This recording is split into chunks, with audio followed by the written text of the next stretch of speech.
I would request Dr. Arun Anand to kindly play the university song.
महाराजा सयाजीराव विश्वविद्यालय के कुलपति माननीय प्रोफेसर परिमल व्यास साहब,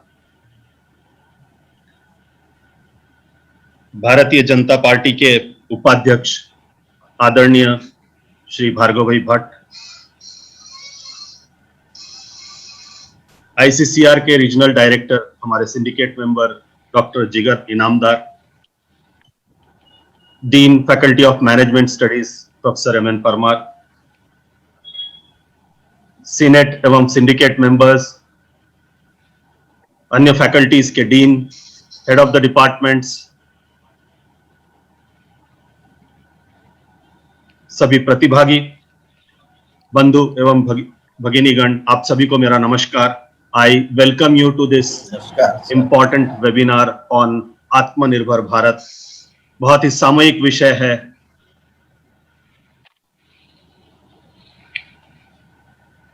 इस अवसर पर मैं सबसे पहले विनंती करूंगा प्रोफेसर एमएन परमार को कि वो स्वागत वक्तव्य प्रस्तुत करें। Professor MN Parmar. नमस्कार sir. Honourable vice chancellor professor Parimal Vyas, सम्मान्य आदरणीय श्री भार्गव भाई भट्ट, उप प्रमुख भारतीय जनता पार्टी गुजरात,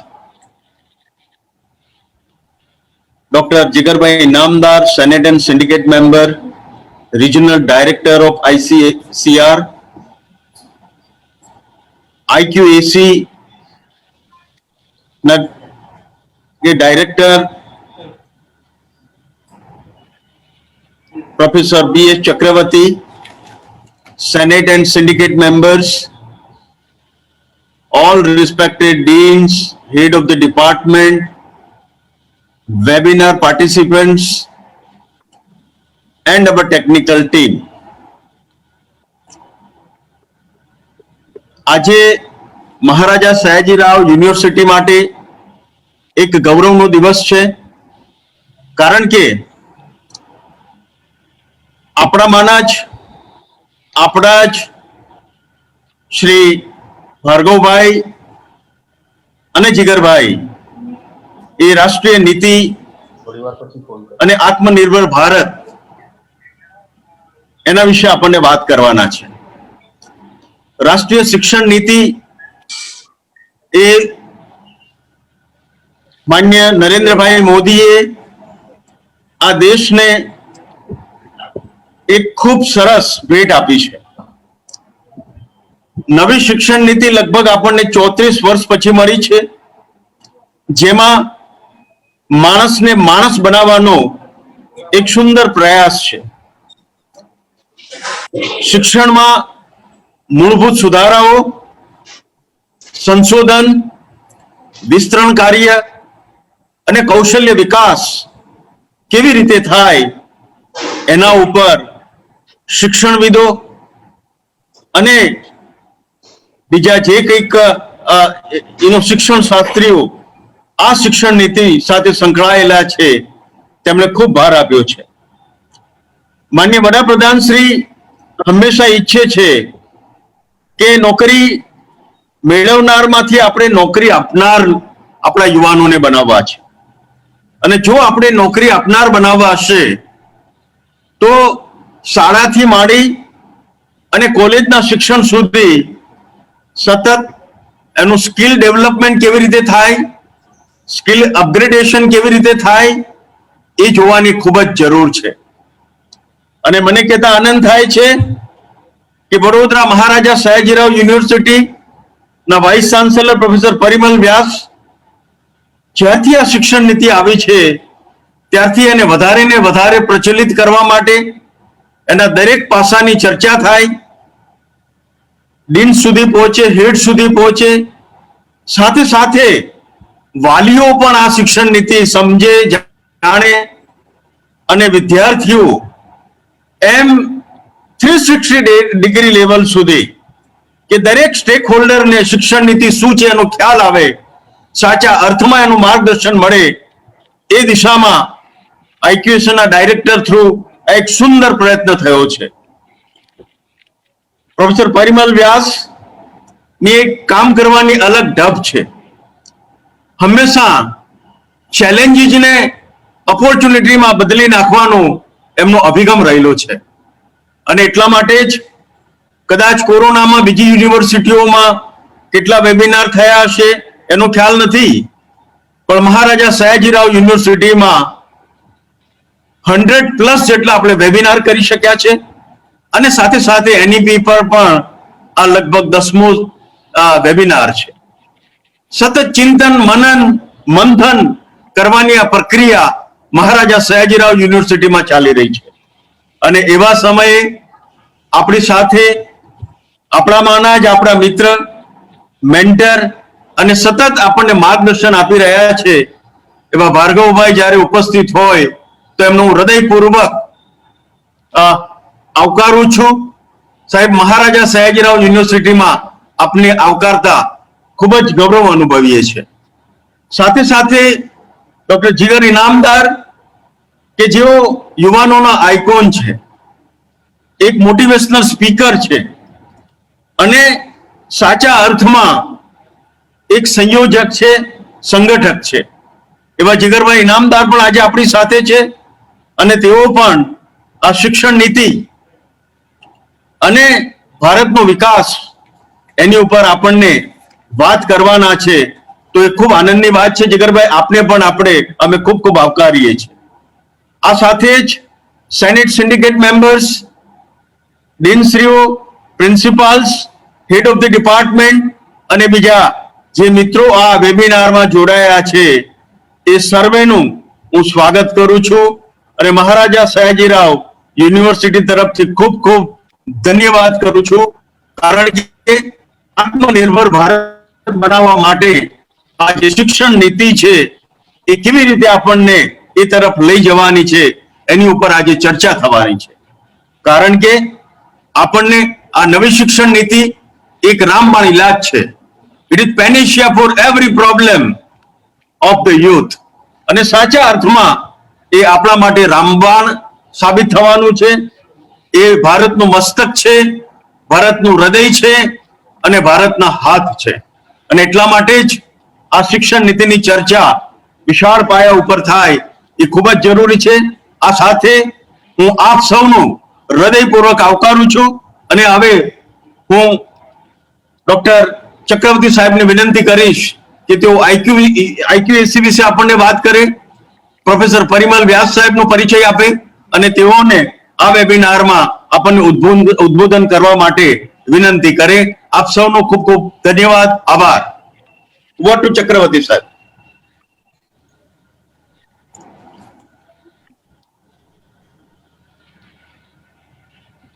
આભાર પરમાર સાહેબ. આ કાર્યક્રમમાં આપનું ઇનિશિયેટિવ અને સહયોગ પહેલાથી જ હતું, એના માટે આઈક્યુસી તરફથી હું ખૂબ ખૂબ આભાર માનું છું. Thank you very much sir. આપના પ્રાસ્તાવિક બદલ પણ ખૂબ આભાર માનું છું. આજે એક એવી પરિસ્થિતિ છે છેલ્લા 6 મહિનાથી કે જ્યાં આખું વિશ્વ એક પેન્ડેમિકમાં સંકળાયેલું છે, જકડાયેલું છે. આવામાં દેશના સરહદ પર પણ ઘણા પડકારો આવ્યા છે અને આના વચ્ચે આપણા પ્રધાનમંત્રીશ્રીએ આત્મનિર્ભરતાનું એક જે દિશા આપી છે આપણને, એ ખૂબ જ આવકારણીય છે. એની સાથે સાથે નેશનલ એજ્યુકેશન પોલિસી પણ આવી. નેશનલ એજ્યુકેશન પોલિસીનું એક સ્તંભ છે, જે એનું ઉદ્દેશ્ય છે એ આત્મનિર્ભરતા મેળવવી પણ છે. આના વિશે ચર્ચા કરવા માટે આજે શ્રી ભાર્ગવભાઈ ભટ્ટ આપણા વચ્ચે ઉપસ્થિત છે, ડોક્ટર જીગર ઇનામદાર છે અને સ્વયં આપણા વાઇસ ચાન્સલર પ્રોફેસર પરિમલભાઈ વ્યાસ પણ છે. આની ચર્ચા ખૂબ સઘન રીતે થાય અને આપને એનો લાભ થાય એવી ખૂબ જ આશા છે મને.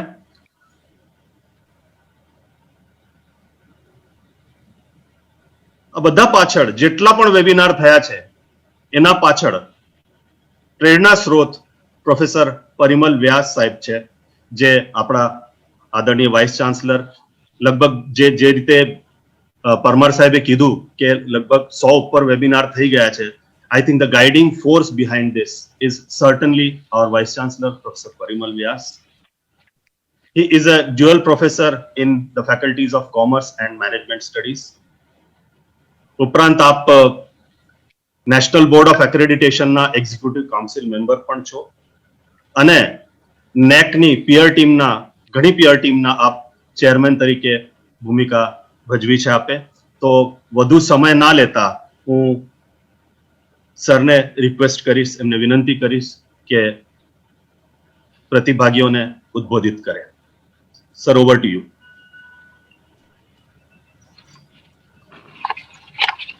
નમસ્કાર, સુપ્રભાત.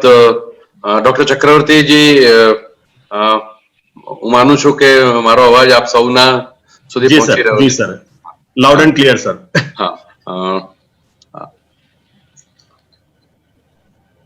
आज का दिन हमारे लिए बड़ा महत्व का दिन है, क्योंकि आज हमारे परिवार के ही दो एक ऐसे व्यक्तित्व जिनका मार्गदर्शन, सपोर्ट हमें हमेशा मिलता रहा है. पूरा परिवार आज जो हमारे साथ जिनका मार्गदर्शन हमें प्राप्त होने वाला है, ऐसे भार्गव भाई भट्ट साहब को जानते हैं. पहले तो इतना व्यस्त रहते हैं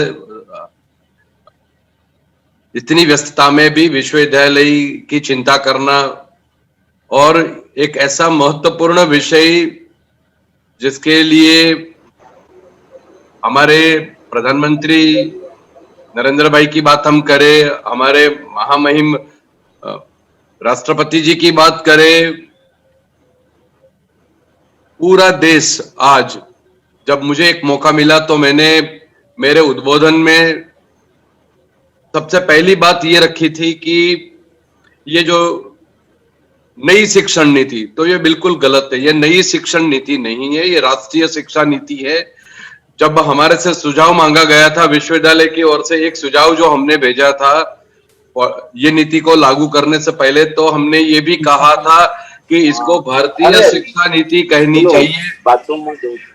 और बड़ी प्रसन्नता है कि ये राष्ट्रीय शिक्षा नीति 29 जुलाई को जिसको लागू कर दिया गया है, तो अभी जो नीति को लागू कर दिया गया है उसके बारे में हम सोचे समझे। जो लोग उसके बारे में कुछ गलत बातें बिना समझ बिना सोच जो कुछ बात सब जगह कर रहे हैं, ऐसी बहुत सारे कदम हम सब जानते हैं जब हम उठाते हैं राष्ट्र को आगे ले जाने के लिए, तो हमेशा कुछ लोग ये बात नीति का तो विरोध नहीं कर पाए। नीति तो सर्वग्राही है, इट इज ऑल इंक्लूसिव। ये नीति ऐसी है कि जो भारत को 21 की सदी, जो ज्ञान की सदी है, उसमें आगे ले जाने के लिए बिल्कुल तैयार हमको करने वाली है। और मेरा जो उद्बोधन का जो पहला वाक्य था वो मैंने कहा था कि ये जो राष्ट्रीय शिक्षा नीति है ये हमारे भारत की आत्मनिर्भरता के लिए की ब्लूप्रिंट है। यदि हमें आत्मनिर्भर होना है तो हम आत्मनिर्भर कैसे हो जाएंगे? केवल आर्थिक विकास को प्राप्त कर लेने से क्या हम आत्मनिर्भर हो जाएंगे?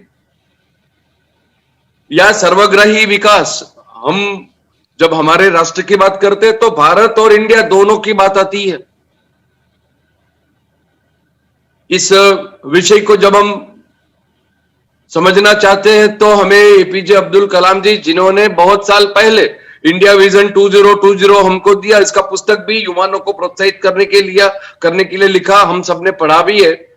और उसमें provision for urban amenities in rural areas, 6.5 lakh से ज्यादा भारत के लोग गांव में बसते हैं।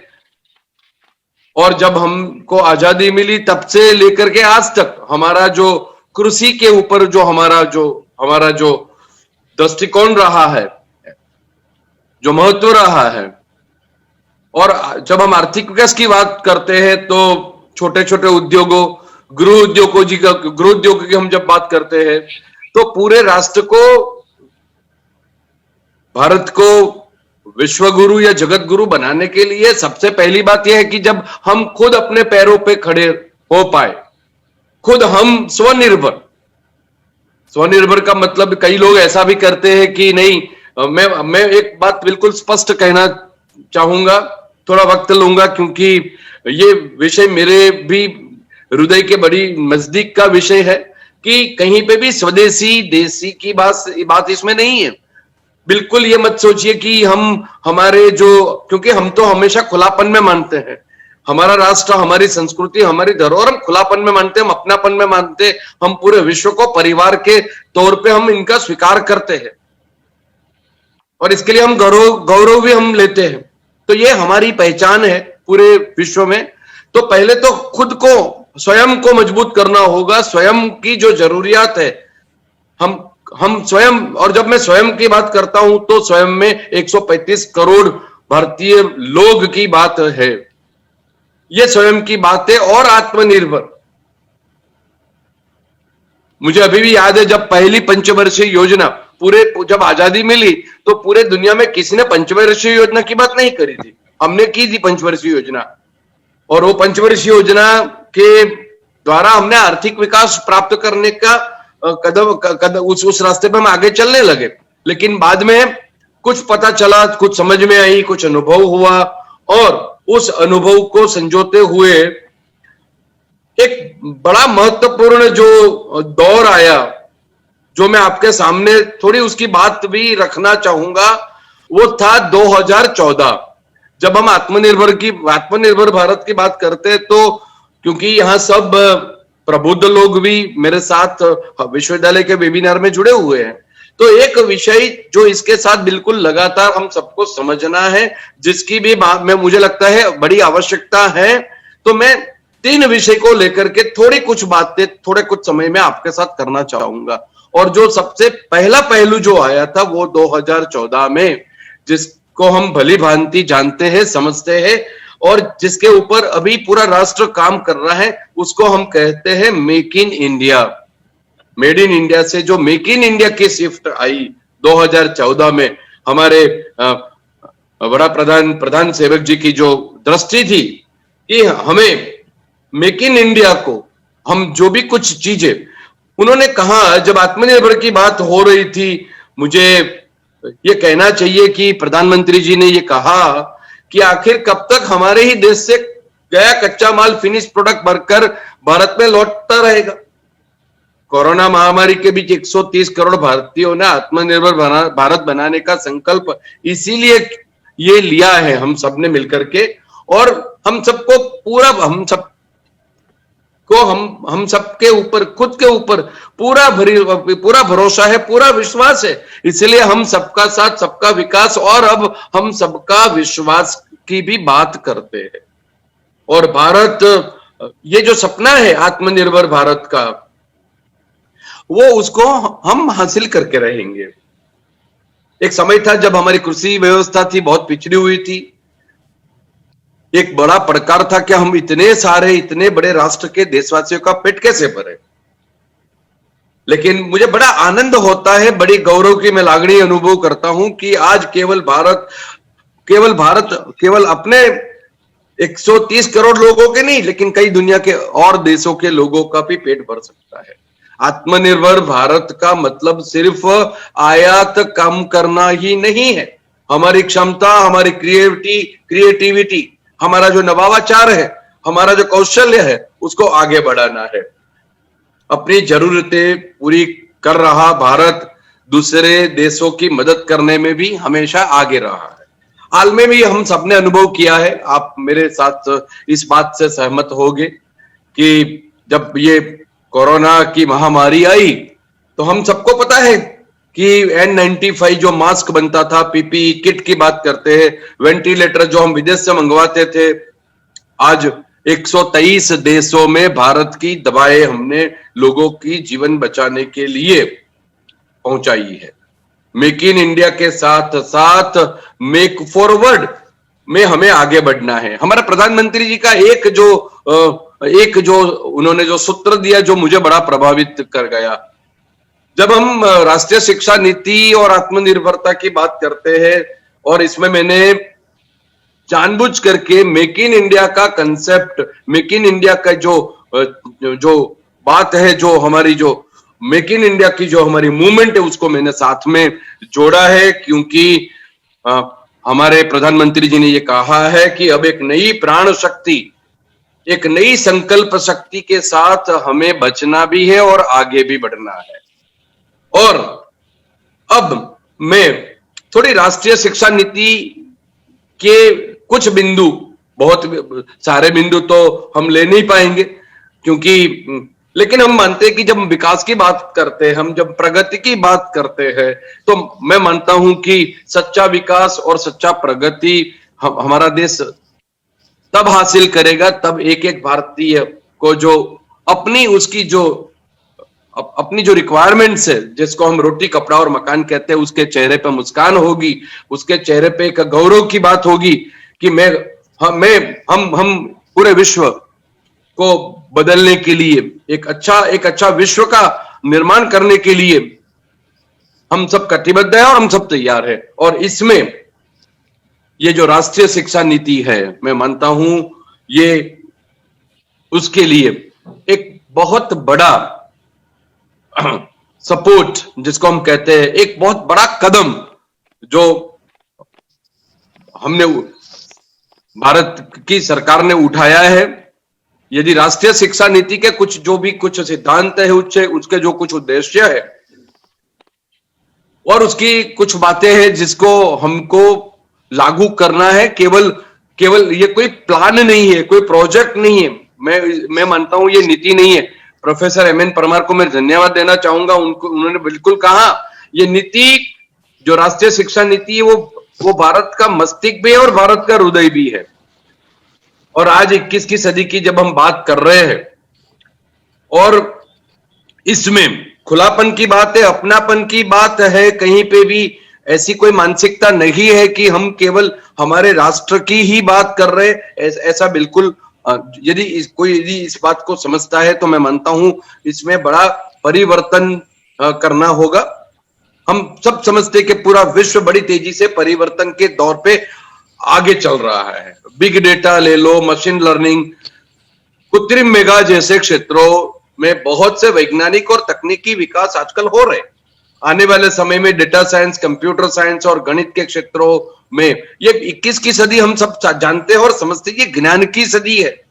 आज पूरी दुनिया, पूरा समाज जलवायु परिवर्तन, बढ़ते प्रदूषण और घटते प्राकृतिक संसाधनों की वजह से हमें ऊर्जा, भोजन, पानी की स्वच्छता आदि की आवश्यकताओं को पूरा करने के रास्ते ढूंढने होंगे, उसको तलाशने होंगे। आज इतनी एक महामारी जो पूरे विश्व में आई, अब हम सब देखते हैं इसका प्रकोप से आज पूरा विश्व प्रभावित है। और हमें ऐसी कोई यदि समस्या आने वाले वक्त में आती है तो हम उसको कैसे निपटेंगे, इसके बारे में अभी से सोचना होगा। साथ में राष्ट्रीय शिक्षा नीति की जब हम बात करते हैं तो मानविकी, कला और विज्ञान के बहुआयामी और बहुपरिणामी शिक्षा व्यवस्था की भी हमें आवश्यकता है। आने वाली पीढ़ी को इस बदलते परिदृश्य के अनुरूप हमें तैयार करना, ये हमारी सबकी जवाबदारी है। और मैं मानता हूं कि हम सब जानते हैं कि यदि किसी समाज में परिवर्तन लाना है, उसको आगे ले जाना है, तो इसमें शिक्षा और शिक्षाविदों का बड़ा महत्व है और रहेगा।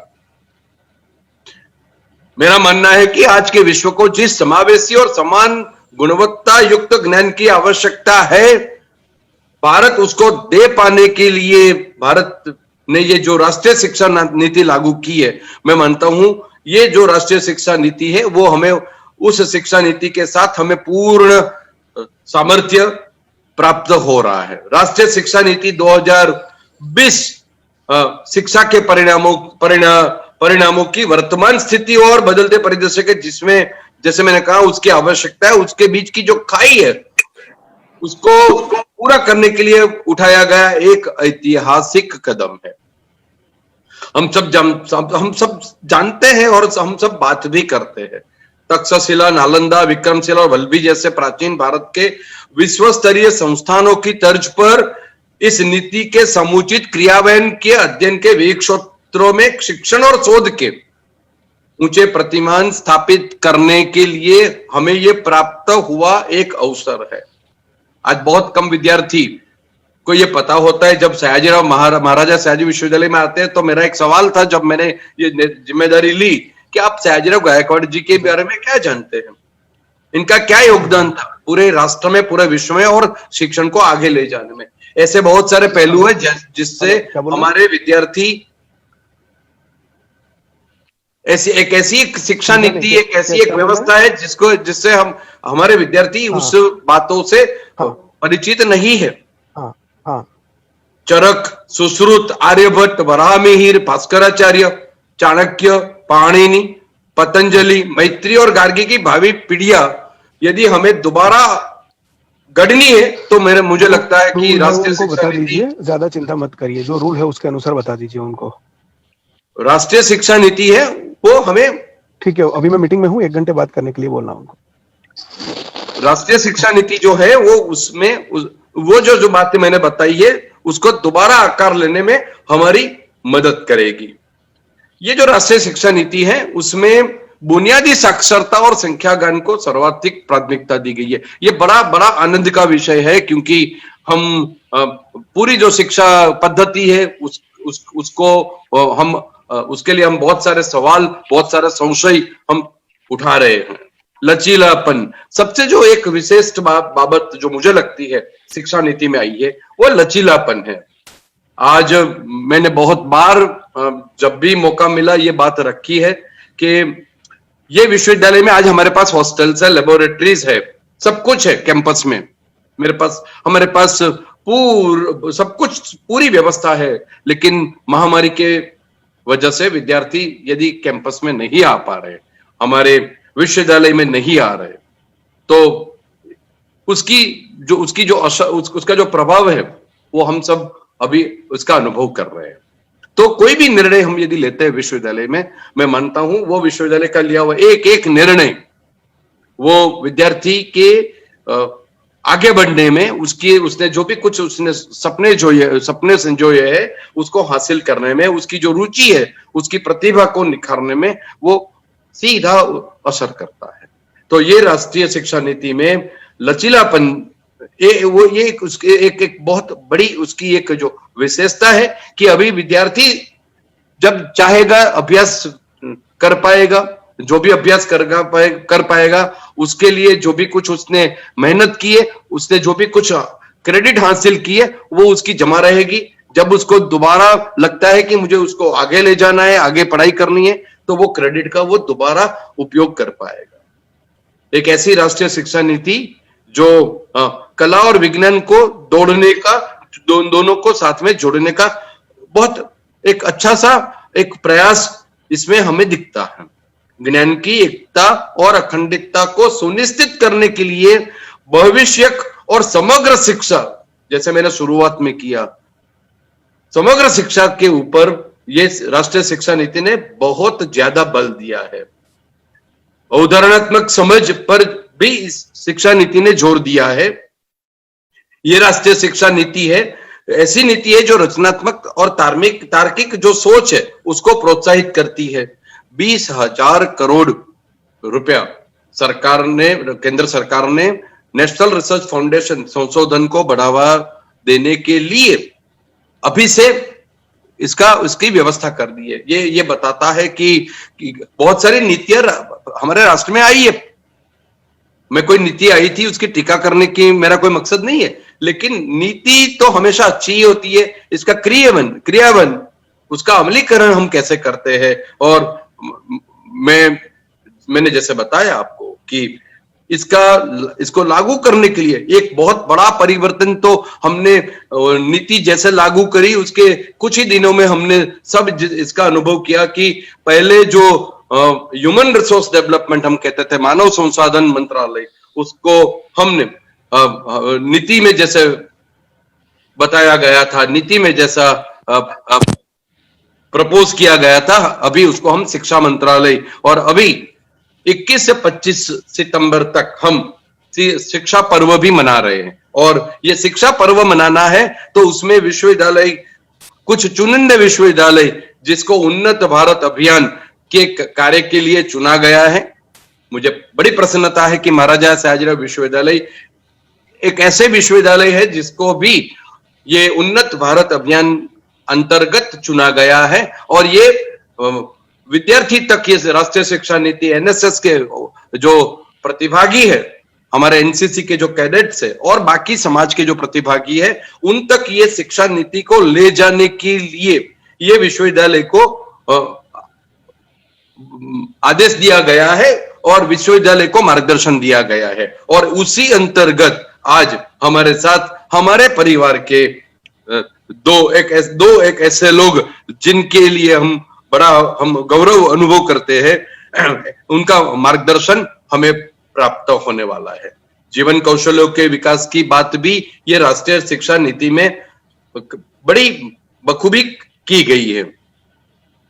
नीति में शैक्षिक प्रणाली की अखंडता, पारदर्शिता और संशोधन कुशलता के साथ साथ जो बहुत महत्व रखती है ऐसी स्वायत्तता, सुशासन और सशक्तिकरण के माध्यम से नवाचार और सृजनात्मक विचारों को कैसे प्रोत्साहित किया जाए, इसके बारे में भी हमें बहुत सारा मार्गदर्शन ये राष्ट्रीय शिक्षा नीति से प्राप्त हो रहा है। बहुत सारे बिंदु, जैसे मैंने शुरुआत में कहा कि राष्ट्रीय शिक्षा नीति के लागू करने से हमारे सामने आए हैं। जैसा प्रोफेसर परमार जी ने कहा, ये एक ऐसी चुनौती है जिसको लागू करने के लिए मैं मानता हूं विश्वविद्यालय का हर कोई शिक्षक हमारे साथ है, और चुनौती को अवसर में कैसे हम बदलते हैं वो भी हम भली भांति जानते हैं। मुझे बड़ा गौरव होता है और मैं बड़ा आनंदित अनुभव करता हूं, क्योंकि जब मैं सयाजीराव महाराजा सयाजी विश्वविद्यालय की बात करूं तो हमारी सेनेट हम ले ले, हमारी सिंडिकेट ले ले, मेरे पूरे मेरी जो संकायों के मैं अध्यक्ष ले लूं, विभागों के अध्यक्ष ले लूं, या राज्य सरकार का मार्गदर्शन ले लूं, हर कोई ये राष्ट्रीय शिक्षा नीति लागू करने के लिए, विश्वविद्यालय को मार्गदर्शन करने के लिए हमेशा तत्पर है, हमारे साथ हैं। मुझे बड़ी प्रसन्नता होती है जो भी प्रतिभागी आज मेरे साथ है उनको बताते हुए कि कल हमारी जो एक बैठक हुई सिंडिकेट की, वो सिंडिकेट में मुझे लगता है तब वहां तक पूरे राज्य में महाराजा सयाजीराव विश्वविद्यालय की सिंडिकेट वो पहली सिंडिकेट है जिसने राष्ट्रीय शिक्षा नीति को अडॉप्ट करने के लिए और लागू करने का जो प्रस्ताव मैंने रखा था उसको सर्वानुमत पसार भी किया है, और कुलपति को इसके लागू करने के लिए जो भी कुछ व्यवस्था करनी होगी उसके लिए अधिकार भी दिया है। ये मेरे लिए बड़ा गौरव का विषय है और मुझे लगता है कि इससे मेरी जो जिम्मेदारियां है उसमें काफी बढ़ावा हुआ है। ज्यादा वक्त नहीं लेते हुए ये शिक्षा नीति लागू करने के लिए जो विविध वेबिनार हमने आयोजित किए, जिसकी थोड़ी बात परमार साहब ने की है, मुझे बड़ी प्रसन्नता के साथ मैं ये बात आपके सामने रख के मेरे वाणी को विराम दूंगा कि विश्वविद्यालय द्वारा कुछ जो भी ये सजीवन संगोष्ठी प्रसारण हमने सितंबर में जो आयोजित किए, जिसकी शुरुआत हुई सितंबर में, उसमें हमारे साथ कैबिनेट शिक्षा मंत्री भूपेंद्र सिंह चुरासमा जी, प्रोफेसर डीपी सिंह अध्यक्ष विश्वविद्यालय अनुदान आयोग का अभिभाषण, प्रोफेसर भूषण पटवर्धन जी जो उपाध्यक्ष है विश्वविद्यालय के, श्री अतुल कोठारी जी जो अध्यक्ष है आईसीसीआर और राष्ट्रीय सचिव है शिक्षा उत्थान न्यास के, और डॉक्टर पंकज मित्तल जो भारतीय विश्वविद्यालय के एसोसिएशन के महासचिव है, और कुछ और विश्वविद्यालय जैसे हमारे पूर्व कुलपति प्रोफेसर योगेश सिंह और कुछ और कुलपति पूरे राष्ट्र में जिन्होंने शिक्षा के क्षेत्र पे जिनका बड़ा प्रभाव रहा है। और अंत में मुझे बड़ी प्रसन्नता है कि जब पिछला वेबिनार हुआ था हमारा 18 तारीख को, तो नेशनल बोर्ड ऑफ एक्रेडिटेशन के प्रोफेसर के अग्रवाल जी का मार्गदर्शन में प्राप्त हुआ और बहुत आनंद हुआ, क्योंकि हमारे जो लोकप्रिय हमारे जो मुख्यमंत्री जी है विजय भाई रूपाणी जी, उनका भी हमें अभिभाषण सुनने को मिला और प्रोत्साहन प्राप्त हुआ। आज एक नया कदम विश्वविद्यालय आज आगे बढ़ने के लिए ये वेबिनार जो आज हमने आयोजन किया है, इसमें राष्ट्रीय शिक्षा नीति के संदर्भ में आत्मनिर्भरता हम कैसे प्राप्त कर सकते हैं। जैसा प्रोफेसर परमार जी ने कहा कि हम विश्वविद्यालय की कल्पना जब बच्चों के साथ और इसकी पूरे जो सुशासन की बात में जब करते हैं, तो दो ऐसे व्यक्ति भार्गव भाई और जिगर भाई इनामदार, उनके बिना मैं मानता हूं कि विश्वविद्यालय आगे नहीं बढ़ सकता। इनका मार्गदर्शन और जब भी कोई चुनौती आई है तो हमें उनका सहयोग प्राप्त होता रहा है। तो ये दोनों हमारे साथ आज उपस्थित है और दोनों सभी प्रतिभागी को अपने विचार और अपना मार्गदर्शन देने वाले हैं। तो विश्वविद्यालय की ओर से, क्योंकि हम आप दोनों को विश्वविद्यालय के परिवार के ही सदस्य मानते हैं, समझते हैं और स्वयं अनुभव करते हैं, तो मैं बड़ी प्रसन्नता से आप ने विश्वविद्यालय के लिए जो समय देने का जो सोचा है और हमारे साथ है, इसीलिए मैं विश्वविद्यालय की ओर से मैं आपका स्वागत करता हूं और डॉक्टर चक्रवर्ती को इनको उद्बोधन करने के लिए आमंत्रित करने के लिए प्रार्थना करता हूं। आप सबने बड़े धैर्य से मुझे सुना, इसीलिए मैं आपको धन्यवाद देना चाहता हूं, वंदन करता हूं। Over to you doctor Chakravarti. Thank you sir, आपका बहुत बहुत आभार। आत्मनिर्भरता को नेशनल एजुकेशन पॉलिसी दोनों मेरे ख्याल से एक दूसरे के पहलू ही हैं और उसे उजागर करने के लिए आपका बहुत बहुत आभार। Thank you so much sir. इस व्याख्यान के लिए जो पहले वक्ता होंगे आज वो हमारे अपने प्रिय डॉक्टर जिगर इनामदार, स्वयं इसी विश्वविद्यालय के छात्र हैं एवं उनका सार्वजनिक जीवन भी, उसका आरंभ भी विद्यार्थी नेता के रूप में इसी विश्वविद्यालय से हुआ है। वैसे तो उनके कई योगदान रहे हैं यूनिवर्सिटी को, विश्वविद्यालय को, लेकिन आज सबको एक स्थान पर लाना संभव नहीं है समय के कारण। मैं एक चीज का विशेष उल्लेख करना चाहूंगा जो उनकी पहल रही है रीयूनियन की, तो सन 2012 में, जनवरी 2012, जिसके कारण पूर्व विद्यार्थी सब संगठित हुए थे और मुझे ऐसा लगता है कि ये करने से उन्होंने विश्वविद्यालय में एक नया आयाम जोड़ा है, जिसके कारण एलुमनाई एक्टिविटीज में बहुत वाइब्रेंसी आई है। हम सब वैल्यू बेस्ड एजुकेशन की बात करते हैं, लेकिन उसका सही मायनों में जो कार्यान्वयन हुआ है वो उनके institute of leadership and governance के जरिए हुआ है, जिसके कारण उनकी शिक्षक, मेरी दृष्टि में उनकी शिक्षक एवं दृष्टा के रूप में छवि प्रस्तावित हुई है, प्रस्थापित हुई है, माफ कीजिएगा। आज वो Indian council for cultural relations के रीजनल डायरेक्टर हैं। ज्यादा मेरे पास उनके परिचय के लिए बहुत कुछ है बोलने के लिए, लेकिन आज ज्यादा समय नहीं लूंगा। वो उत्तरोत्तर प्रगति करते रहे, आगे बढ़ते रहे, ऐसी शुभकामनाओं के साथ मैं ये मंच उन्हें सौंप रहा हूं। डॉक्टर जिगर इनामदार। धन्यवाद आदरणीय चक्रवर्ती साहब, आदरणीय कुलपति प्रोफेसर परिमल व्यास जी, आदरणीय मगन भाई परमार, और इस वेबिनार के आयोजन के लिए जिन्होंने भी किसी न किसी प्रकार से अपना योगदान दिया है, ऐसे सभी टीम मेंबर्स को मैं इस सुंदर आयोजन के लिए वंदन करता हूं। मेरे गुरुवर्य और जो मेरे लिए व्यक्तिगत रूप से प्रेरणा स्रोत हैं, ऐसे आदरणीय भार्गव भाई भट्ट आज के मुख्य वक्ता हैं और उनका संबोधन, उनका उद्बोधन हम सब सुनने वाले हैं। आदरणीय परिमल व्यास जी ने बहुत ही विस्तृत रूप से शिक्षा नीति के बारे में, महाराजा सयाजीराव विश्वविद्यालय के बारे में और आज के विषय के बारे में भूमिका रखने का प्रयास किया है। बहुत सुंदर भूमिका रखी है। मुख्य वक्ता और प्रस्तावना, इन दोनों के बीच में कुछ शब्द मेरे आप सबके साथ रखना चाहता हूं। बहुत संक्षिप्त में अपनी बात रखने का प्रयास करूंगा। आज का हमारा जो विषय है आत्मनिर्भर भारत की और नई शिक्षा नीति के द्वारा, राष्ट्रीय शिक्षा नीति के द्वारा हम किस प्रकार से आगे बढ़ सकते हैं।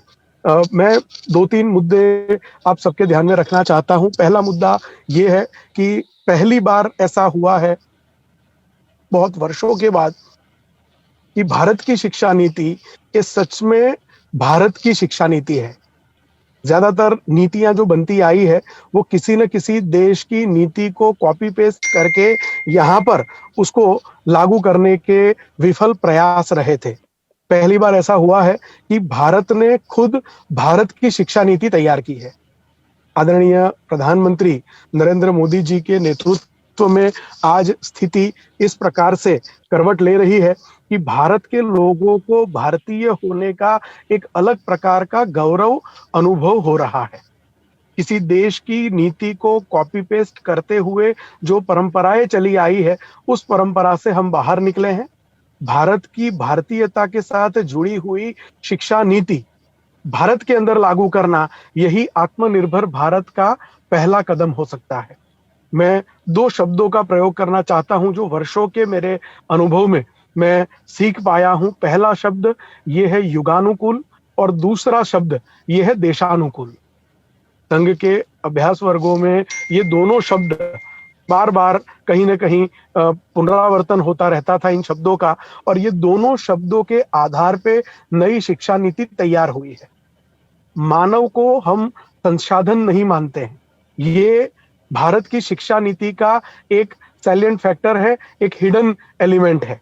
मानव को संसाधन मान के जिस पद्धति से अन्य संसाधनों के साथ मानव को भी गिना जाता था, उससे बाहर निकल के शिक्षा मंत्रालय के नाम से जब नया इसका नामकरण हो रहा है, फिर एक बार इसको शिक्षा मंत्रालय के रूप में पहचाना जा रहा है, तब भारत की शिक्षा नीति का अनुभव इसके नाम से ही होता है। और आत्मनिर्भर भारत की ओर पहला कदम ये शिक्षा नीति में मंत्रालय का नाम है। आज तक विभिन्न देशों में इस मंत्रालय को मानव संसाधन विकास मंत्रालय के रूप में जाना जाता था, ह्यूमन रिसोर्स डेवलपमेंट मिनिस्ट्री के रूप में जाना जाता था। किसी एक देश ने इसका नाम ये रखा तो हमने भी उसी नाम को फॉलो करने का डिसीजन लिया, हम भी उसी अंधी दौड़ में किसी न किसी को फॉलो करते आए। फिर एक बार शिक्षण यह मानव के लिए, समाज के लिए कितना जरूरी है, यह कहीं ना कहीं हम इसकी अनुभूति करने का प्रयास कर रहे हैं। लॉर्ड मैकॉले जब भारत के अंदर आए और भारत की सिस्टम को समझकर उन्होंने भारत की शिक्षण पद्धति को खत्म करने का जो प्रोजेक्ट हाथ में लिया, उन्होंने अपने पिताजी को जो पत्र लिखा था उसमें यह लिखा था कि अगर भारत को तोड़ना है तो भारत की शिक्षण नीति को तोड़ना पड़ेगा। भारत की शिक्षण नीति अगर टूटी तो भारत टूट जाएगा। और यही हुआ। भारत में काले माथे के अंग्रेज पैदा करना, यही एक परंपरा सालों से चली आई, क्योंकि यह पश्चिम की परंपराओं का अंधानुकरण था। उससे बाहर निकल के भारत के साथ जुड़ी हुई, भारतीयता के साथ जुड़ी हुई शिक्षण नीति के आधार पर भारतीयता के साथ जुड़ा हुआ हमारा एक राष्ट्रवादी समाज निर्माण करना, यह भारतीय शिक्षा नीति का मूलभूत उद्देश्य है, ऐसा मैं मानता हूं। और आत्मनिर्भर शब्द आज बहुत पॉपुलर हो रहा है। प्रधानमंत्री जी ने जब यह शब्द प्रयोग किया तो आज हर एक व्यक्ति आत्मनिर्भरता की बात करता है, आत्मनिर्भर भारत की बात करता है। पर आत्मनिर्भरता, इसका आधार शिक्षा ही हो सकता है। और शिक्षा का जब तक भारतीयकरण नहीं होता, शिक्षा में जब तक हमारे भारतीयता के साथ जुड़े हुए, राष्ट्रीयता के साथ जुड़े हुए तत्वों का समावेश नहीं होता, तब तक हम आत्मनिर्भरता की ओर आगे नहीं बढ़ सकते। और आज नई शिक्षा नीति के माध्यम से हम भारतीयता के साथ, हम अपने रूट्स के साथ फिर एक बार जुड़ने का प्रयास कर रहे हैं। भारतीय शिक्षा नीति, यह कहीं ना कहीं, नई शिक्षा नीति कहीं ना कहीं अपने रूट्स की ओर जाने का एक रूट है। अपने मूल तत्वों की तरफ हमको वो ले जाता है, हमको एक नई दिशा दिखाता है, जिसमें हम अपने ही मूल के साथ वापस जुड़ने के प्रयास में एक नया कदम यह भारतीय शिक्षा नीति हो सकता है। और इसीलिए इस शिक्षा नीति को समझें, शिक्षा नीति को समझकर उसके इम्प्लीमेंटेशन में कहीं ना कहीं, किसी न किसी प्रकार से जो हमारा रोल हो सकता है, उस रोल में हम उसको कहीं ना कहीं पॉजिटिवली कंट्रीब्यूट करने का प्रयास करें। और इस शिक्षा नीति के माध्यम से महाविद्यालय, विद्यालय और पूरे शैक्षणिक फ्रेटर्निटी के द्वारा आत्मनिर्भर भारत की ओर हम अपना कंट्रीब्यूशन दें, यही आज के दिन हमारा संकल्प हो सकता है। मुझे ऐसा लगता है कि आदरणीय भार्गव भाई भट्ट समाज जीवन के एक ऐसे व्यक्ति हैं जिन्होंने अपने व्यक्तित्व को चरितार्थ करते हुए अपने आप को समाज को समर्पित किया है। और आत्मनिर्भर भारत, यह शब्द और इस शब्द के साथ शिक्षा का क्या संबंध हो सकता है, यह पूरा विषय आदरणीय भार्गव भाई भट्ट मातृभाषा में अपने साथ रखने वाले हैं। क्योंकि यह पूरा शिक्षा नीति का जो पहला कदम है वह यही है कि बेसिक एजुकेशन जो होगा यह मातृभाषा में होगा। मैंने राष्ट्रभाषा में अपनी बात रखने का प्रयास किया, आदरणीय भार्गव भाई मातृभाषा में हमारे साथ अपने विचार व्यक्त करने वाले हैं। उनके विचार और आपके बीच में ज्यादा समय न लेते हुए मैं मेरी संक्षिप्त बात को संक्षिप्त में पूरा करते हुए आप सबका एक बार ऋण स्वीकार करता हूं कि इस बेहतर विषय को आप सबके सामने रखने का मुझे मौका दिया गया। महाराजा सयाजीराव विश्वविद्यालय के परिवार के छोटे से एक सदस्य के रूप में मैं समाज को और इस वेबिनार को सुनने वाले सभी पार्टिसिपेंट्स को इतना भरोसा देना चाहता हूं कि जिस प्रकार से भारतीय शिक्षा नीति को एडप्ट करने वाला महाराजा सयाजीराव विश्वविद्यालय पहला विश्वविद्यालय बना है, इसी प्रकार से इसके इम्प्लीमेंटेशन में भी महाराजा सयाजीराव विश्वविद्यालय पूरे भारत में सबसे प्रथम होगा, ऐसा हमारा विश्वास है। आदरणीय परिमल व्यास जी के नेतृत्व में पूरी सिंडिकेट, पूरी सेनेट, पूरा महाराजा सयाजीराव विश्वविद्यालय नई शिक्षा नीति को लागू करके कहीं न कहीं एक नई पहल का हिस्सेदार बनेगा, ऐसा हमारा विश्वास है। आप सबका धन्यवाद। आपके और भार्गव भाई के बीच में ज्यादा समय न लेते हुए मैं मेरी बात संपन्न करता हूं। आप सबका धन्यवाद। बहुत बहुत धन्यवाद, बहुत बहुत आभार जिगर भाई आपके संक्षिप्त वक्तव्य के लिए। I think you have put the national education policy in the right perspective. बहुत बहुत शुभकामनाएं। आगे बढ़ते हुए मैं अपने अगले वक्ता आदरणीय श्री भार्गवी भट्ट का एक संक्षिप्त परिचय दूं। आदरणीय भार्गव भाई हमारे ही विश्वविद्यालय के ही विद्यार्थी रहे हैं। आपने बी इलेक्ट्रॉनिक्स किया है faculty of technology and engineering MS university से। संघ में आपकी वडोदरा महानगर एवं विभाग कार्यवाह की भूमिका रही है। इसके अलावा आपने गुजरात प्रांत महाविद्यालय प्रमुख की भी भूमिका निभाई है। वर्तमान में आप भारतीय जनता पार्टी के उपाध्यक्ष हैं। इन औपचारिक शब्दों के अलावा ये कहना चाहूंगा कि हम में से काफी शिक्षक एवं यूनिवर्सिटी के साथ जुड़े लोगों का आपके साथ पहले से ही लगाव और जुड़ाव रहा है, मित्रता रही है, मार्गदर्शन रहा है। तो अंग्रेजी में जिसे फ्रेंड, फिलोसोफर एंड गाइड की भूमिका है, उस भूमिका में हमने आपको हमेशा पाया है। आपकी जीवन यात्रा अपने आप में हमारे लिए एक प्रेरणा है कि किस तरह आपने समाज एवं देश के लिए अपना जीवन अर्पण किया है। यह हमारे लिए बहुत ही प्रेरणादायक है। हम प्रेरणा लेते हैं उससे, ये आपको विश्वास दिलाना चाहते हैं। मैं ज्यादा समय न लेते हुए आपसे निवेदन करूंगा कि आप प्रतिभागियों को संबोधित करें। आदरणीय श्री भार्गवी भट्ट। धन्यवाद। आज के इस वेबिनार में उपस्थित परमादरणीय कुलपति श्री परिमल भाई व्यास जी, आज के इस वेबिनार के मेरे साथी वक्ता, मेरे परम मित्र, यूनिवर्सिटी के syndicate member doctor Jigar Inamdar, जिनके पास आईसीसीआर की रीजनल डायरेक्टर की भी जिम्मेदारी है। इस पूरे वेबिनार का संचालन करने वाले डॉक्टर चक्रवर्ती जी और इस वेबिनार के निमंत्रक सोशल वर्क फैकल्टी के डीन प्रोफेसर मगन भाई, साथ ही सभी विविध फैकल्टी के dean, head of the departments, सहभागी सभी बंधु भगिनी। विषय तो ऐसा आया कि मातृभाषा राष्ट्रभाषा, मगर केवल अभी वेबिनार राष्ट्रभाषा में चल ही पड़ा है और गुजरात में कहीं भी मातृभाषा और राष्ट्रभाषा का संघर्ष नहीं हुआ है। इसलिए मैं भी अनजाने में नहीं मगर सोच समझकर राष्ट्रभाषा की ओर ही चल पड़ा हूं और इसके लिए मैं आदरणीय परिमल भाई और डॉक्टर जिगर भाई का दोनों को धन्यवाद प्रेषित करता हूं। शायद यह सुविधाजनक रहेगा ऐसा भी मुझे लगता है इसके लिए। मगर मेरे वक्तव्य के प्रारंभ के पहले मैं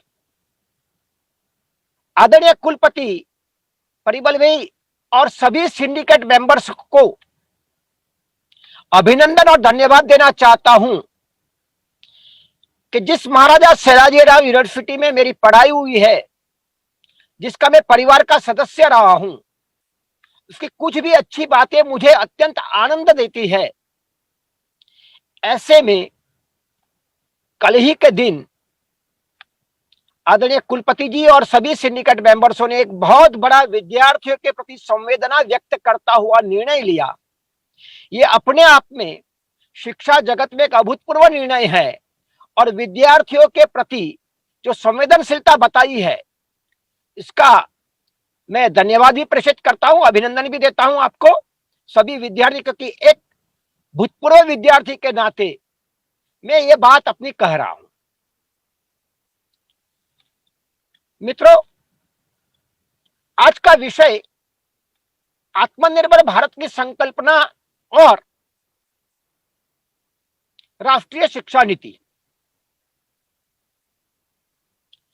आत्मनिर्भर भारत के संबंध में माननीय कुलपति जी ने भी बताया है और डॉक्टर जिगर भाई ने भी बताया है। आत्मनिर्भर का अर्थ साधारण यह होता है कि खुद पर निर्भर करने वाला, मगर परिमल भाई ने बताया केवल खुद पर निर्भर करने वाला अर्थात संकुच नहीं होता है। स्वदेशी का अर्थ संकुचितता से नहीं जोड़ना चाहिए। अपने यहां एक बड़ा अच्छा सुभाषित है जिसकी अंतिम पंक्ति हमें सदैव याद रहती है और हम सदा सर्वदा बोलते हैं, वसुधैव कुटुंबकम। मगर उसके आगे की जो पंक्तियां है, अगर उसका उल्लेख करूं तो ऐसा है, अयम निज परो वेति गणनाम लघु चेतसाम। अयम निज, ये मेरा है, परो वेति, ये आपका है, ये दूसरे का है। गणनाम लघु चेतसाम, ये संकुचित बुद्धि वाले लोग ही करते हैं ऐसी गणना। तो हम क्या करते हैं, उदार चरितानातुन वसुधैव कुटुंबकम। जिनका चरित्र उदार होता है वो वसुधैव कुटुंबकम की कल्पना करते हैं। तो आत्मनिर्भर भारत कतई संकुचित नहीं है। अगर संकुचित होता तो जिनका उल्लेख किया गया हाइड्रोक्सीक्लोरोक्विन, वो ब्राजील को नहीं देते, वो दक्षिण अमेरिका ब्राजील को नहीं देते, वो रशिया को नहीं देते, इजराइल को नहीं देते। आज जब वैक्सीन बन गई है तो ऐसा चला है, हम सुन भी रहे हैं कि इस विश्व के धनाढ्य देशों ने बहुत सारा कोरोना की वैक्सीन का जत्था, यानी जितना भी बला है, उसको अपने देश के लिए कॉर्नर करने की गतिविधि प्रारंभ हुई है। और इसका एक नाम भी दिया गया, टर्मिनोलॉजी भी इसके लिए फ्लोट हुई है, उसकी चर्चा में मैं नहीं जाता हूं। मगर ब्राजील के प्रेसिडेंट ने कहा कि भारत के प्रधानमंत्री नरेंद्र भाई हमारे लिए हनुमान जी के समान है, बजरंगबली के समान है, क्योंकि वो संजीवनी लेकर हमारे पास आए। हाइड्रोक्सीक्लोरोक्विन की टैबलेट्स के कारण हमें बहुत बड़ी इसमें ट्रीटमेंट करने में सहायता मिली, हम कई लोगों की जान बचा सके। यह आत्मनिर्भर भारत की मूलभूत कल्पना है। पर आत्मनिर्भर का विषय व्यक्ति के स्वयं के साथ आता है। संभवतः व्यक्ति खुद ही आत्मनिर्भर बनने की कल्पना नहीं कर सकता है, ये कल्पना उसमें नहीं आती है। ये कैसे आएगी और क्या होती है अवस्था? जब माननीय प्रधानमंत्री जी ने आत्मनिर्भर भारत की संकल्पना दी, तो एक छोटी सी कहानी के रूप में मुझे एक कहानी याद आती है। कहीं उसके समकक्ष यह हमारी स्थिति है ऐसा समझिए। एक गांव में एक, जिसको भेड़िया बकरियां चराने वाला चौहारा कहते हैं, ऐसा व्यक्ति रहता था। अपनी भेड़ बकरियां को लेकर वो जंगल में जाता रहता था। एक दिन जंगल में जब भेड़ बकरियां अपनी घास खा रही थी, तब उसने कहीं से किसी एक छोटे से प्राणी के बच्चे की कढ़ाने की पुकार सुनी। वो कहीं इधर उधर देखने लगा, एक झाड़ी में झांका तो उसको लगा कि वहां एक शेर का बच्चा था, छोटा सा, बिल्कुल न्यूबॉर्न, अभी नवजात पैदा हुआ। ये देखकर वो डर गया। डरा बच्चे से नहीं, मगर उसको लगा कि इसकी मां कहीं आसपास होगी, इसलिए वो पेड़ पर चढ़ गया, इधर उधर झांकने लगा। कहीं उसकी मां दिखाई नहीं दे रही थी। अपने बकरे भेड़िया वो सब भी आराम से खा रहे थे घास। यानी कहीं वो नजदीक में उसकी मां हो सिंह, ऐसा लग नहीं रहा था। इसलिए नीचे आया। शाम होने आई, घर आने का वक्त आया, मगर न तो कोई आया था।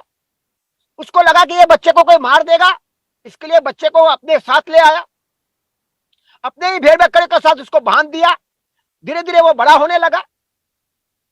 बड़ा होने के बाद में एक दिन ऐसा आया कि वो भी भेड़ बकरे के साथ साथ घास खाने के लिए जाने लगा।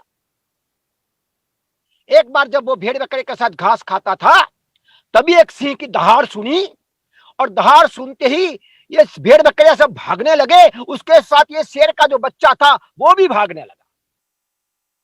वास्तव में एक शेर आया था, उसने छलांग लगाई थी, मगर वो छलांग लगाने वक्त उसने देखा कि जब भेड़ बकरियां भाग रही है, उसके साथ साथ एक शेर भी भाग रहा है, दुम दबा के भाग रहा है। तो उसने सोचा कि ये क्या हो रहा है। उसने भेड़ बकरियों को खाने को छोड़ा और वो शेर को पकड़ा। जैसे ही वो शेर के बच्चे को पकड़ा, यानी दोनों की उम्र लगभग समान थी, तो वो कांपने लगा। भेड़ बकरे के साथ रहने वाला शेर कांपने लगा और मिमियाने लगा, मुझे छोड़ दो, छोड़ दो।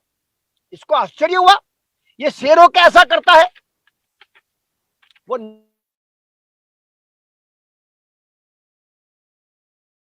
नजदीक के, नहीं नहीं, मैं बकरी का बच्चा हूं, मैं बकरी का बच्चा हूं, मुझे छोड़ दीजिए। वो उसने उसको एक नजदीक के पानी का एक कुंड था, वहां ले गया और उसमें उस जल कुंड में उसकी प्रतिमा उसको दिखाई, उसका प्रतिबिंब दिखाया। देख, तेरे सर पे भी तेरे दांत देख, मेरे दांत देख, तेरे यहां केश है, वो देख, मेरे देख। तू शेर है, तू दहाड़। एक दो प्रयास के बाद में वो दहाड़ा और उसको पहली बार अनुभूति हुई कि मैं शेर हूं।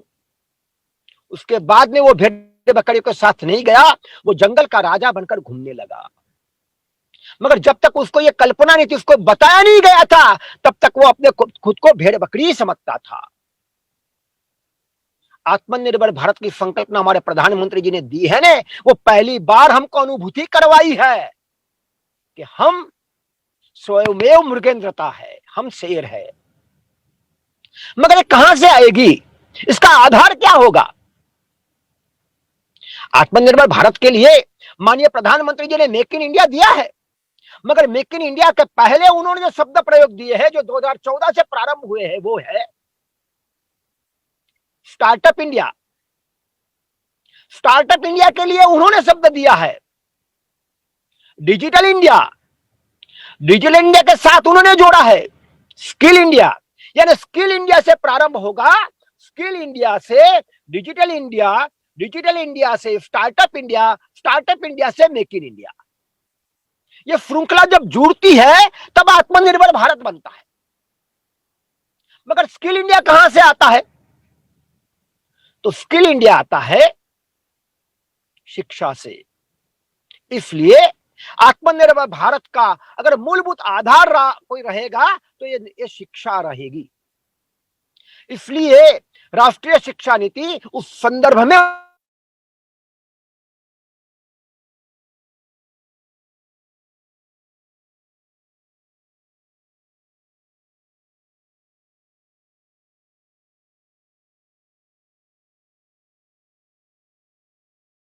सदी भारत की सदी बने, यानी ज्ञान की सदी भारत की सदी बने। इस 21वीं सदी को भारतीय सदी बनाने के लिए उसको तो हमें स्किल इंडिया पे जोर देना पड़ेगा, और स्किल इंडिया पे जोर देने के लिए हमें शिक्षा पे जोर देना पड़ेगा। इसीलिए ये शिक्षा नीति उस संदर्भ में है। मित्रों, शिक्षा नीति के संदर्भ में मैं बहुत पुरानी बात नहीं करता हूं, मगर डॉक्टर धर्मपाल ने भारतीय जीवन शास्त्र पर 5 बड़े वॉल्यूम लिखे हैं। उसमें उनका volume number 3 the beautiful tree, वो 18वीं सदी में, यानी 19वीं सदी की बात की है उन्होंने, 18वीं और 19वीं सदी की बात की है, और उसमें भारत में शिक्षा कैसी थी उसका वर्णन किया है। यह वेबिनार है, सभी यहां चिंतक अभ्यासु लोग बैठे हैं, जो भी अभ्यासु लोग हैं उनको ये डॉक्टर धर्मपाल का ब्यूटीफुल ट्री पुस्तक बहुत लोगों ने पढ़ा भी होगा, नहीं तो पढ़ना चाहिए। उसमें उन्होंने स्टैटिस्टिकल फिगर्स बताए हैं, उसमें मैं नहीं जाता हूं, मगर 19वीं सदी के प्रारंभ तक और 19वीं सदी के लगभग मध्य तक हमारी शिक्षा नीति, हमारा शिक्षा का स्तर कितना बड़ा व्यापक था। जो जिगर मैंने उल्लेख किया वो उसके बाद की बात है। आफ्टर 1850 ये बात में परिवर्तन आया और दुर्दैव से स्वतंत्रता के बाद में जिस शिक्षा को सोचा गया उसका आधार संदर्भ भी उस 1850 के बाद की शिक्षा का ही लिया गया।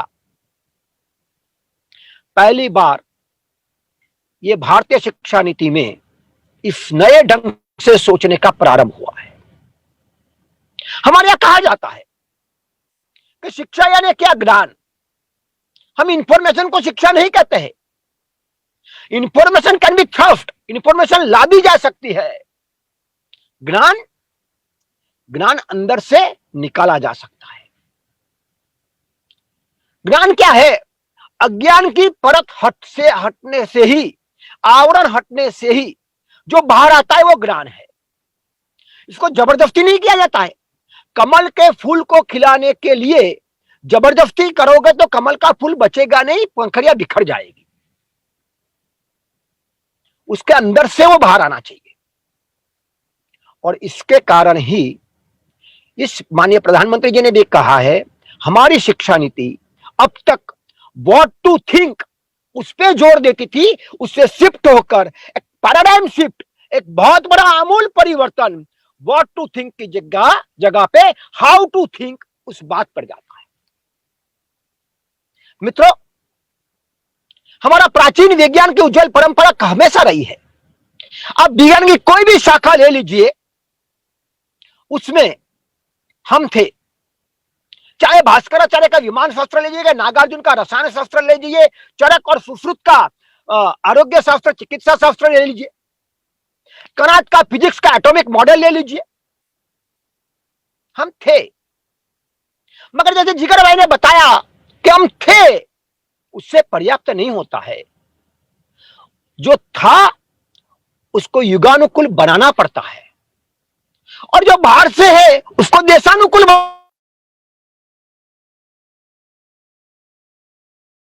बनाना पड़ता है। तो इसका ये मूलभूत मंत्र है शिक्षा का, ये है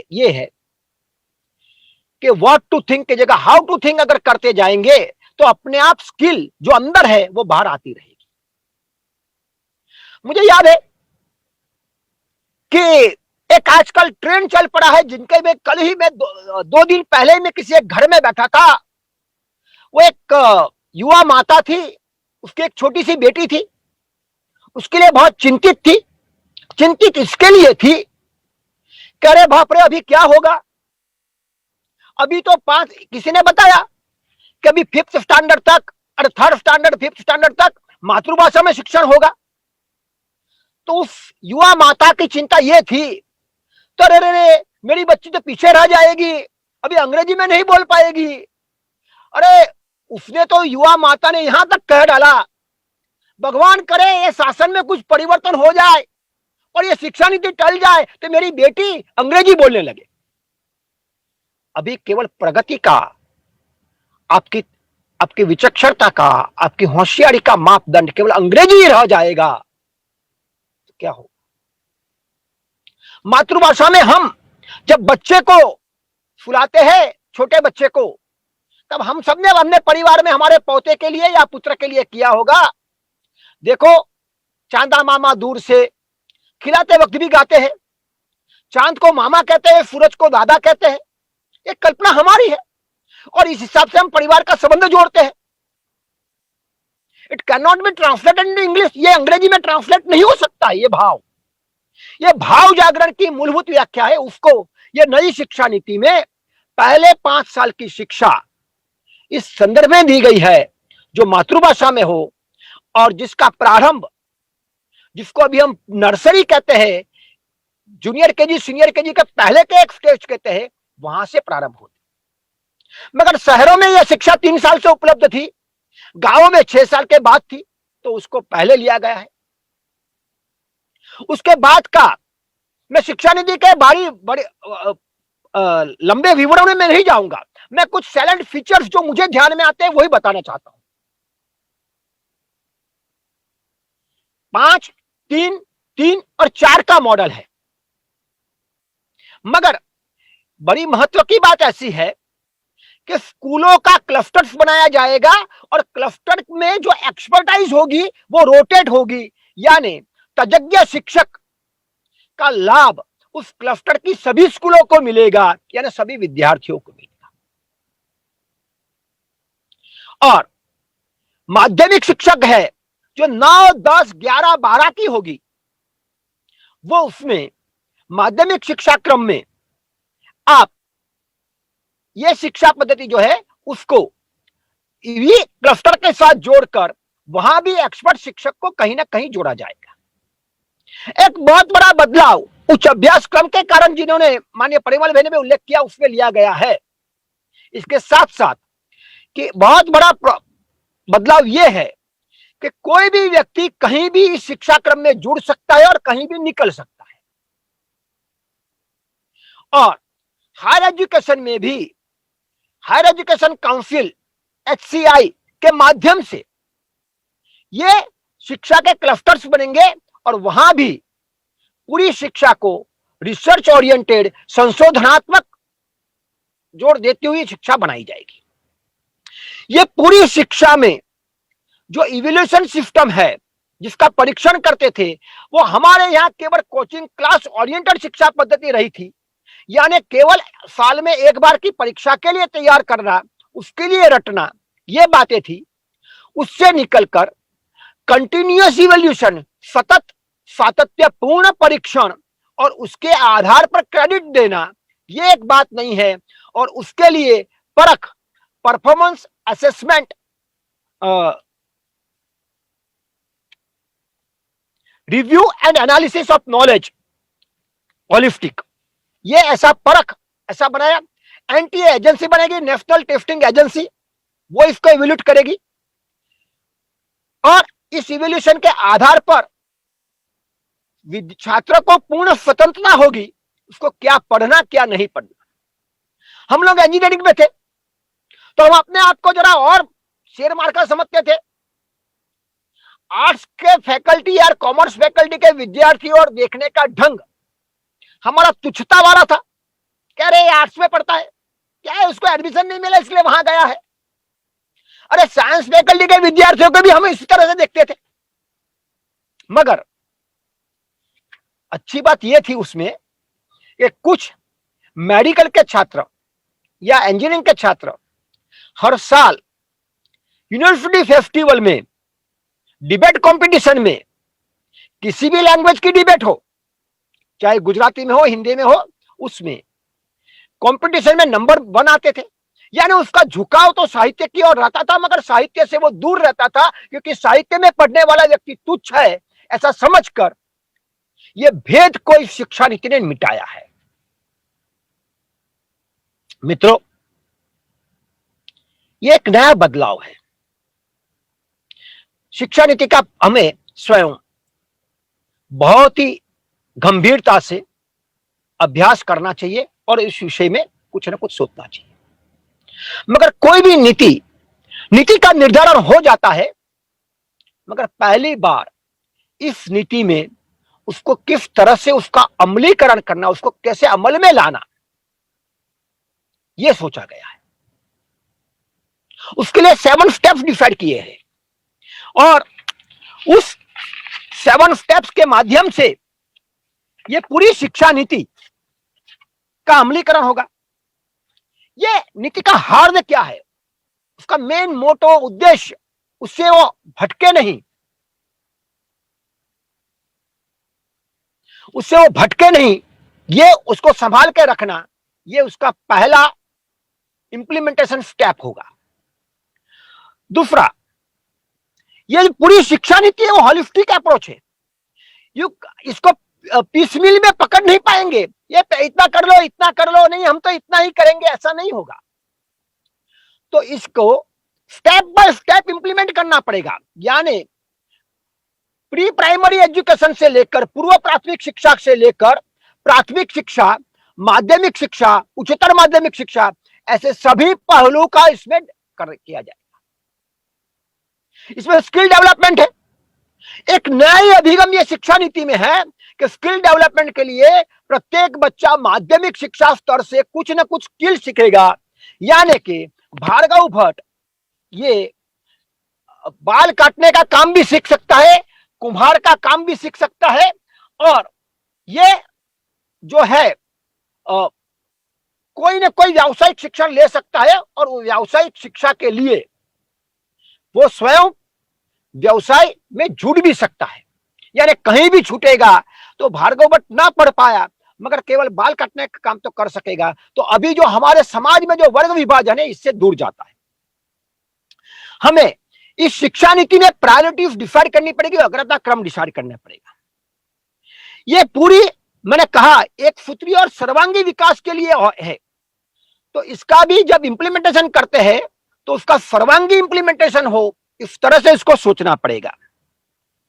इसका ये शिक्षा नीति किस तरह से इंप्लीमेंट हो रही है उसका मॉनिटरिंग, समय समय पर उसका इवैल्यूएशन, उसका विश्लेषण आप जैसे शिक्षाविदों को करना पड़ेगा।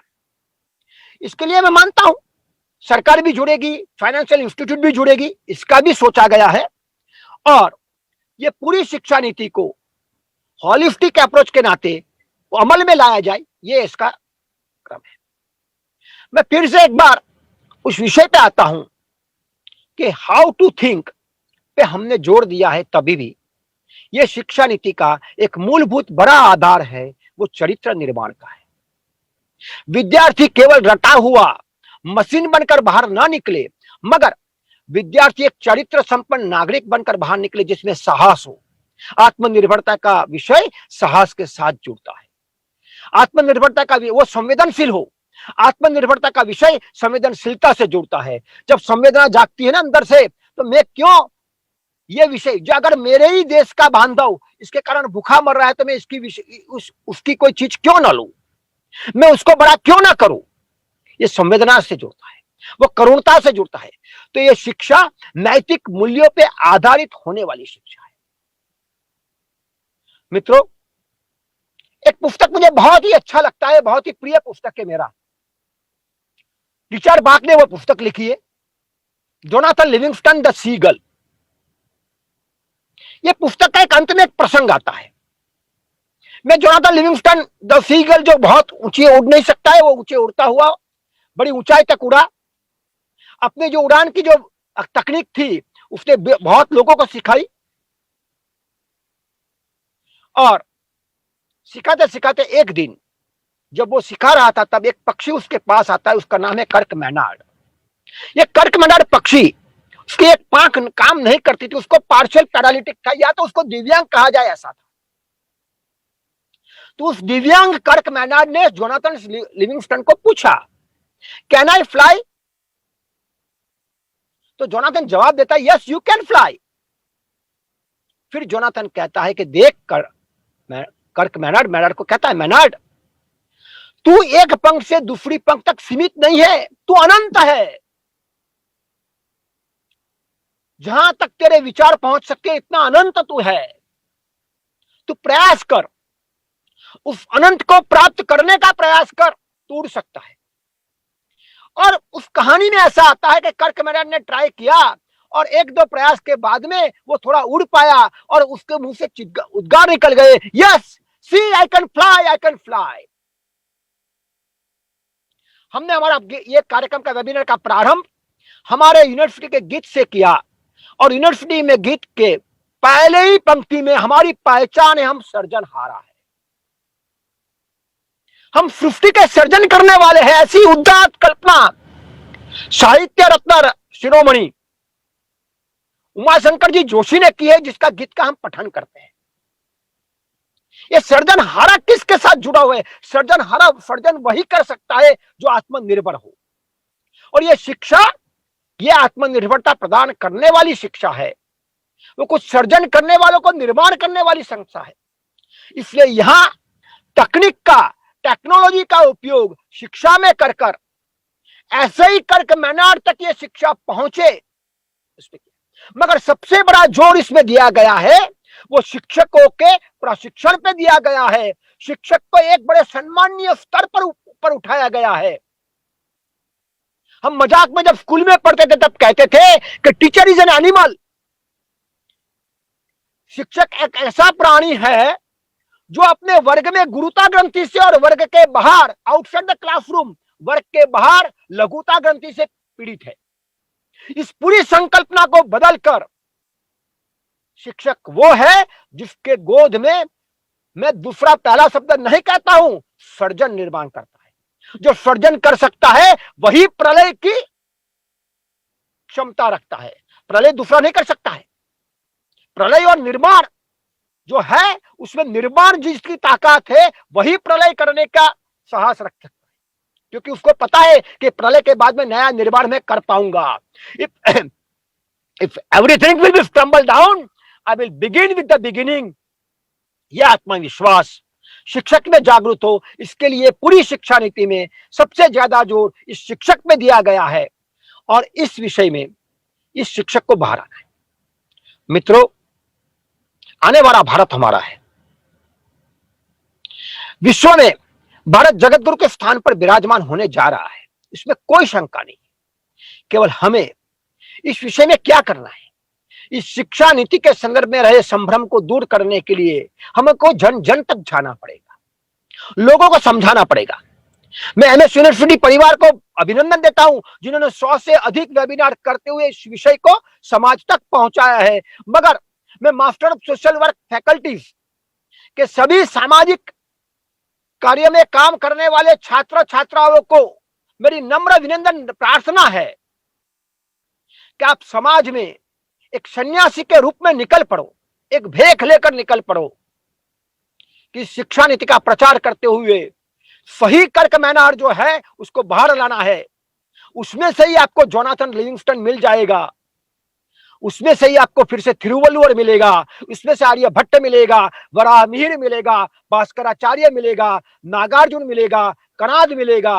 ये कणाद, नागार्जुन, भास्कराचार्य, वराहमिहिर, भास्कर को, लीलावती, मैत्रेय, गार्गी को ढूंढने की प्रक्रिया जो है ये शिक्षा नीति है। उसमें से ही आत्मनिर्भर भारत का राजमार्ग प्रशस्त होगा। यही मैं कहते हुए मेरी वाणी को विराम देता हूं। अस्तु।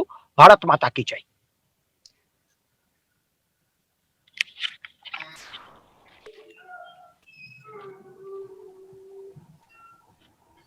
बहुत बहुत धन्यवाद श्री भार्गव भाई।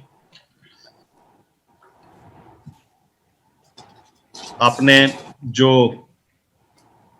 संदेश दिया है इस विश्वविद्यालय के लिए, उस पर अमल करने के लिए यह विश्वविद्यालय कटिबद्ध है। और आने वाले समय में जैसे हमने सबसे पहले इसका बीड़ा उठाया है नेशनल एजुकेशन पॉलिसी के इम्प्लीमेंटेशन का, इसी तरह आपने जो भी सूचन किया है उसका भी कार्यान्वयन करते हुए हम आगे बढ़ेंगे।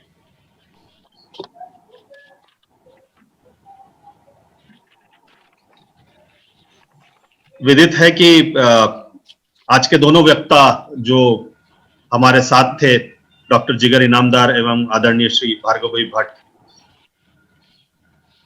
ये काफी व्यस्त व्यक्तित्व हैं। मैं देख पा रहा हूं कि दोनों ही कार में बैठ के अपना वक्तव्य दे रहे हैं, तो उनकी व्यस्तता का ये एक मापदंड भी है, दे सकते हैं। इस व्यस्तता के बीच भी आपने जो आपका कीमती समय निकाला और हमारे बीच आप उपस्थित हुए, उसके लिए मैं महाराजा सयाजीराव परिवार की ओर से आपका बहुत बहुत धन्यवाद करता हूं। आपका साथ सहकार आगे भी हमारे साथ रहे, इसकी प्रार्थना के साथ मैं आपका फिर से एक बार धन्यवाद करते हुए एक बात और भी दोहराना चाहूंगा कि हमारा जो हमको जो सहयोग मिला है हमारे कुलपति श्री से, मैं उनका भी बहुत बहुत अभिवादन एवं आभार व्यक्त करना चाहूंगा। मैं प्रोफेसर एमएन परमार का भी बहुत बहुत आभार व्यक्त करना चाहूंगा, क्योंकि ये उन्हीं के निमंत्रण पर हुआ है, उन्हीं का इनिशिएटिव है, उन्हीं का सपोर्ट है। और सभी जो यहाँ पे उपस्थित रहे हैं, डीन सर, डीन श्री, सभी head of the department, senate और सिंडिकेट मेंबर्स एवं सभी प्रतिभागियों का मैं बहुत बहुत आभार मानता हूं हमसे जुड़ने के लिए। ये वेबिनार सीरीज चलती रहेगी, कल भी है, परसों भी है और आने वाले दिनों में और भी रहेगी।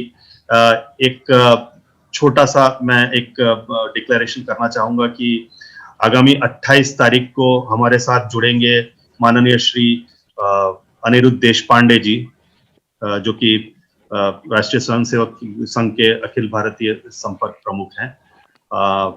उनका व्याख्यान होगा structural reforms and it's implementation for national education policy पर। आप सभी हमारे साथ फिर से जुड़ेंगे इस प्रार्थना के साथ, और सभी को बहुत बहुत आभार एवं धन्यवाद के साथ मैं अपने शब्दों को विराम देता हूं। धन्यवाद भार्गव, बहुत बहुत आभार। थैंक यू, बहुत thank you, thank you everybody, thank you, thank you sir, thank you sir.